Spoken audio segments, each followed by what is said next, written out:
একবার বিশ্বনবী সাহাবা একরামদেরকে নিয়ে বসে আছেন, সমস্ত সাহাবা একরাম সামনে বসে আছে। হাদিসটা মনোযোগ শুনে যুবক ভাইরা, মুরব্বী আব্বাজানরা, নবীজি ডাক দিয়ে বলছেন, সাহাবা একরাম শোনো, তোমাদের কারো হককে আমি নবীজি নষ্ট করেছি কি? আমাকে একটু বলো, তোমাদের হক নষ্ট করেছি কিনা? সব সাহাবী চুপচাপ। না না নবীজি, আপনি কার হক নষ্ট করবেন? আপনি তো বিশ্ব নবী, আপনি কার হক নষ্ট করতে পারেন? বাট একজন সাহাবী, ইয়া রাসূলুল্লাহ, আপনি আমার হক নষ্ট করেছেন। হ্যাঁ নবীজি, তোমার হক নষ্ট করেছে? How come it possible man? আগায় আসো, তোমার হক কেমনে নষ্ট করেছে আমাকে বলো।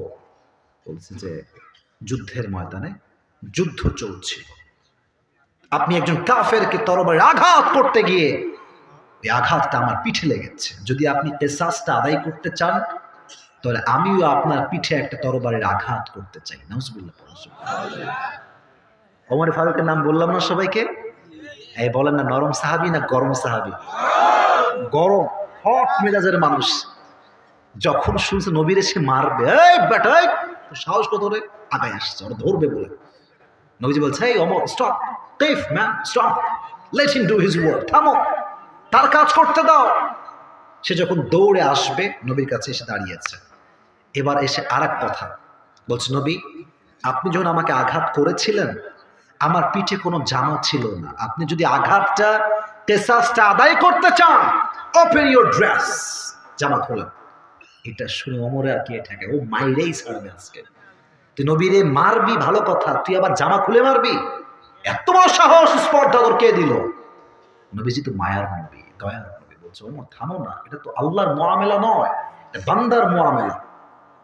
আল্লাহর মুআমেলা আল্লাহ মাফ করতে পারে, বাট বান্দার হক যদি আপনি নষ্ট করেন, আল্লাহ কিন্তু মাফ করবে কতক্ষণ পর্যন্ত? যতক্ষণ ওই বান্দা মাফ না করবে। সুবহানাল্লাহ নাই সবার মুখে?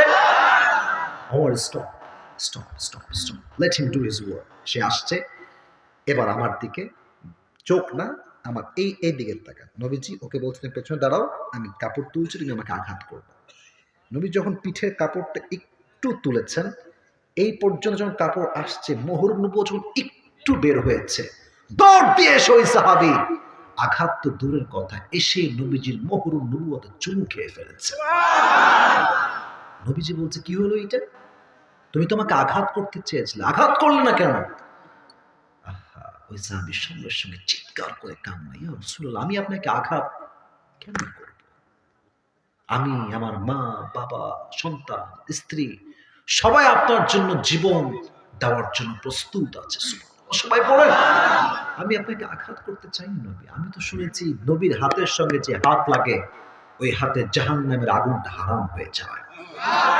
আমি তো শুনেছি নবীর পিঠের সঙ্গে যে ঠোঁট স্পর্শ করে, সে ঠোঁটের উপরে জাহান্নামের আগুনটা হারাম হয়ে যায়।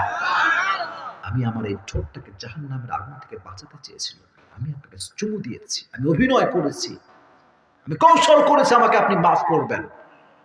সাহাবা একরামদের এই কাণ্ড দেখে নবী অবাক হয়ে গেলেন। নবীজি বললেন, সাহাবা একরাম শোনো, আমার মোহরুন নবুয়তে যে চুমু দিয়েছে, তার ঠোঁটে কখনো জাহান্নামের আগুন স্পর্শ করবে না। সুবহানাল্লাহ। কানা কাতিফাইহি খাতামুন নবুওয়া, পিঠের বাম পাশে ছিল মোহরুন নবুওয়া। আর এই পা কেমন ভাবে হাঁটতেন? ইয়ামশি হাওনা, যখন নবীজি হাঁটতেন এদিকে আমার দিকে, মাথা একদম উঁচুও না, একদম নিচুও না, মিডিয়াম, কিছু নিচের দিকে, সেজদার দিকে যেমন আমরা তাকাই সেভাবে তাকাতেন। আর নবী যখন হাঁটতেন, মনে হতো নবীজি পাহাড় থেকে নিচের দিকে নেমে আসছেন। এতটা বিনয়। আমাদের তো কিছু টাকা পয়সা হইলে ভাবে আর বাঁচে না। এখানকার খবর আমি জানি না, আমাদের এলাকায় দেখেছি, আমি চেয়ারম্যান হয়ে গেলে আর ছেলেটা কে আটকায়, বাইক নিয়ে এমন একটা টান দেয়, মানে পুরো এলাকার বাপের নামে লেখা হয়ে গেছে আজকে। ভাবে আমি আবার আমার, আচ্ছা একটা কথা মনে পড়ে, হাদিসের মাঝে বলা যাবে না? আপনারা বললে বলবো, নয় কিন্তু বলতে পারবো না। আমি শহরে আপনাদের পারমিশন নিয়ে কিন্তু ওয়াজের মাঝখানে কথাটা বলতেছি, এটা প্রাসঙ্গিক কথা। ইটস নট লাইক যে আমি তাফসীর করছি, এটা আমার কথা বোঝাবার স্বার্থে। আমি যে ফ্ল্যাটে থাকি, এটা হচ্ছে 6 তলা। কয়তলা?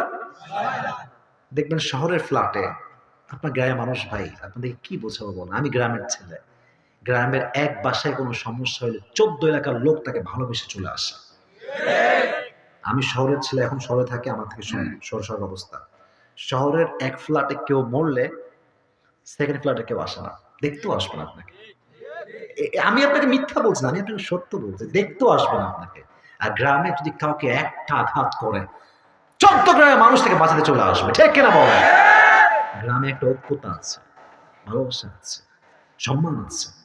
তা আমি দেখেছি এক লোক, ভাই এটা আবার মিডিয়া যাবে, যদি শুনে আমার খবর আছে ফেলে দেখা যাবে না আমার, যাই হোক তাও বলতেছি শিক্ষার স্বার্থে। লোকটা চাকরিজীবী, প্রফেশনাল একজন, উনি ডক্টর। নাম শুনছেন ডাক্তারের নাম শুনছেন সবাই? ডক্টর। তো আমি তাকে এই পর্যন্ত প্রায় 6 মাস সালাম দিয়েছি, জীবনে কোনোদিন আমার সালামের উত্তর সে নেয়নি।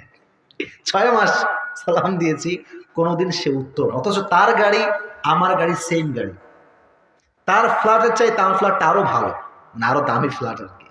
কিন্তু তার ভাব কি জানেন, যে আমি হলাম ডক্টর, এ হইল হুজুর, এটা কোনো কথা হইল? ওরা আমি সালামের উত্তর দিব কেন? আল্লাহ বলছে যে অহংকারী সে আমার চাদর নিয়ে টানাটানি করে, আর যে আল্লাহর চাদরে টান দেয় সে কোনো জান্নাতি মানুষ হতে পারে না, ঠিক কিনা বলেন? নবীজি ভাবে থাকতেন না, আরে নবীজি যাকেই দেখতেন সে সালাম দেওয়ার আগে নবীজি নিজে সালাম দিতেন। সুবহানাল্লাহ পড়লেন না সবাই? It was all about how was the prophet look like. নবীজি দেখতে কেমন ছিল, এটা আমরা এতক্ষণ শুনলাম।